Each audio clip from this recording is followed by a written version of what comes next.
បាទសូមជម្រាបសួរបងប្អូនទាំងអស់គ្នាយើងនឹងធ្វើការជាមួយលោកគ្រូបន្តទៀតពាក់ព័ន្ធជាមួយនឹងព័ត៌មានមួយបាទព័ត៌មាននេះគឺពាក់ព័ន្ធជាមួយនឹងការដោះលែងចំណាប់ខ្មាំង2នាក់ជនជាតិបារាំងដែលត្រូវបានអ៊ីរ៉ង់បាទចាប់ដាក់ពន្ធនាគារបាទសូមតាមដានជាមួយនឹងលោកគ្រូដូចតទៅបាទនៅក្នុងវីដេអូនេះលោកគ្រូនឹងធ្វើការបញ្ចូលជូនអំពីរចនាសម្ព័ន្ធសំខាន់បាទពាក់ព័ន្ធជាមួយនឹងភាសាបារាំងចឹងសូមបងប្អូនយកចិត្តទុកដាក់និងតាមដានជាមួយលោកគ្រូដូចតទៅបាទ Cécile ហើយនិង Jacques sont de retour en France sont de retour ចឹងពាក្យ sont de retour នេះបកប្រែជាខ្មែរយើងថាត្រឡប់បាទត្រឡប់បងប្អូនបាទត្រឡប់ពាក្យថាវិលត្រឡប់ être de retour en France ត្រឡប់ទៅប្រទេសបារាំងវិញ après 3 ans et demi de prison en Iran បន្ទាប់ពីជាប់ពន្ធនាគារ3ឆ្នាំកន្លះនៅក្នុងប្រទេសអ៊ីរ៉ង់បាទ3ឆ្នាំកន្លះនៅក្នុងប្រទេសអ៊ីរ៉ង់ Cécile et Jacques sont de retour en France ce 8 avril បាទ Cécile ហើយនិង Jacques ត្រឡប់ទៅប្រទេសបារាំងវិញនៅថ្ងៃទី8ខែមេសាយើងនេះបាទថ្ងៃទី8ខែមេសាយើងនេះ Ils ont été reçus à l'Élysée dans la matinée avant de s'adresser à la presse បាទពួកគាត់ទាំងអស់គ្នាត្រូវបានទទួលនៅវិមានរដ្ឋាភិបាលរបស់បារាំងអេលីសេនៅពេលព្រឹកបាទនៅពេលព្រឹកមុនពេលជួបសម្ភាសជាមួយអ្នកកាសែតបាទមុនពេលជួបសម្ភាសជាមួយអ្នកកាសែត s'adresser à la presse មានន័យថាផ្ដល់ព័ត៌មានជូនអ្នកកាសែតពីអ្នកកាសែតគាត់មានការឆ្ងល់មានសំណួរផ្សេងគឺគាត់សួរមកហើយអ្នកពាក់ព័ន្ធទាំងពីរអ្នកនេះបាទគាត់ឆ្លើយទៅនឹងសំណួររបស់អ្នកកាសែតបាទនិយាយឲ្យខ្លីគឺជួបជាមួយអ្នកកាសែតបងប្អូនបាទតាមដានជាមួយលោកគ្រូបន្តតទៅទៀត Cécile et Jacques sont arrivés mercredi matin en France បាទ Cécile ហើយនិង Jacques នឹងគឺគាត់បានទៅដល់ប្រទេសបារាំងវិញនៅថ្ងៃពុធពេលព្រឹក mardi matin en France après près de 4 ans de calvaire en Iran បាទលោកគ្រូបានបញ្ជាក់ជូនហើយខាងលើនេះគឺបាទ3ឆ្នាំកន្លះពន្ធនាគារបងប្អូននៅក្នុងប្រទេសអ៊ីរ៉ង់ដែលនៅទីនោះអ៊ូ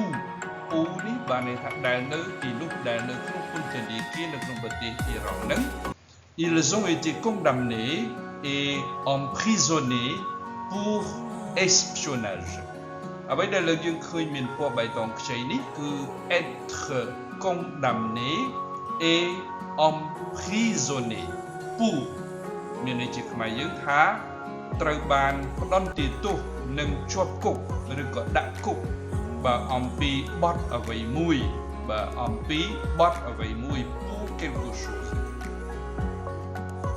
បាទតាមដានជាមួយលោកគ្រូបន្តទៀត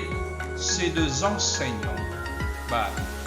សាស្ត្រាចារ្យឬក៏គ្រូទាំងពីរនាក់នេះដែលមានអាយុបាទម្នាក់41ឆ្នាំគឺ Cécile 41ឆ្នាំហើយនិង Jacques 72ឆ្នាំ respectively បានន័យថារៀងៗខ្លួនណាចង់និយាយចឹងតាមលំដាប់លំដោយរៀងៗខ្លួនបាទ ont atterri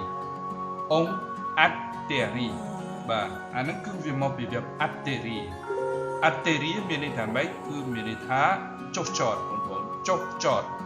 atterri គឺចុះចតបាទអញ្ចឹងលោកគ្រូបញ្ជាក់ខាងដើមវិញតិច être âgé de បានន័យថាមានអាយុមានព្រះជន្មបាទមានជនអាយុអីចឹងណាបាទ ont atterri à l'aéroport Paris Charles de Gaulle បាទបានចុះចតនៅអាកាសយានដ្ឋាន Paris Charles de Gaulle peu avant 9 heures បាទនេះថាមុនម៉ោង9បន្តិច peu បន្តិច avant នេះគឺមុនមុនម៉ោង9បន្តិចបាទដោយជិះតាមជើងយន្តហោះពាណិជ្ជកម្មបាទ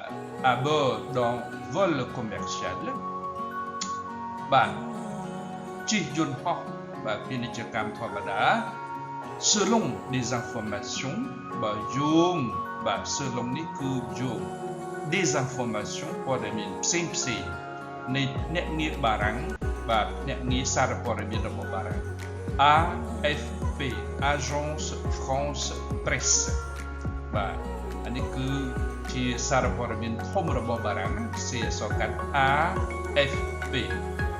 Ils ont été reçus បាទនេះថាពួកគាត់ទាំងអស់គ្នាត្រូវបានទទួល être reçu បាទនេះថាត្រូវបានទទួលជា forme passive បងប្អូនបាទពួកគាត់ត្រូវបានទទួលដែល ce mardi matin mercredi matin សុំទោសបាទនៅព្រឹកថ្ងៃពុធនេះ par le président Emmanuel Macron បាទដោយប្រធានាធិបតី Emmanuel Macron quelques heures après leur retour sur le sol français បាទន័យថា2-3ម៉ោងបន្ទាប់ពីការវិលត្រឡប់របស់ពួកគាត់ទៅជន់នៅលើទឹកដីរបស់បារាំងវិញបាទរបស់បារាំងវិញនេះបើយោងទៅតាមប្រភពអំពីសារព័ត៌មាន US France បាទនេះគឺលោកគ្រូដកស្រង់អំពីសារព័ត៌មាននេះបាទដូច្នេះបងប្អូនទាំងអស់គ្នាយើងបងប្អូនអាចឃើញហើយអានេះគឺបាទជា expression ដែលសំខាន់ដែលបងប្អូនគួរគប្បីចងចាំបាទលោកគ្រូបានដកស្រង់យកមកបកប្រែជូនបងប្អូនទាំងអស់គ្នាហើយយើងយកនេះទៅយើងបំបែកទៅតាមតម្រូវការរបស់បងប្អូនរៀងបាទលោកគ្រូសូមបញ្ជូនសារដល់វិញ être de retour មានន័យថាវិលត្រឡប់បាទ s'adresser à la presse បានន័យថាជួបជាមួយអ្នកកាសែត être condamné et emprisonné pour quelque chose មានន័យជាខ្មែរយើងថាផ្ដន្ទាទោសនិងដាក់គុកដាក់ពន្ធនាគារអំពីបទអ្វីមួយ être agéneux ដែលមានអាយុ atterrir ចុះចត être reçu បាទត្រូវបានទទួលគឺជា form passive បាទអញ្ចឹងលោកគ្រូសង្ឃឹមថាបងប្អូនអាចយល់ជាព័ត៌មានមួយបាទយើងដឹងព័ត៌មានហើយយើងចេះភាសាបារាំងទៀតបាទអញ្ចឹងលោកគ្រូសូមអរគុណណាចំពោះការតាមដានរបស់បងប្អូនហើយសាជាថ្មីម្ដងទៀតបើសិនជាយើងពេញចិត្តហើយលើកទឹកចិត្តដើម្បីឲ្យលោកគ្រូអាចបន្តជួយនៅការបង្ហាត់បង្រៀនភាសាបារាំងដល់បងប្អូនបន្តទៀតបាទសូមបងប្អូនមេត្តាជួយ Subscribe បាទហើយជួយចុចសញ្ញាកណ្ដឹងឲ្យលោកគ្រូមួយផងណាបងប្អូនបាទសូមអរគុណហើយយើងនឹងជួបគ្នានៅពេលខាងមុខទៀតបាទសូមអរគុណបងប្អូន Au revoir à très bientôt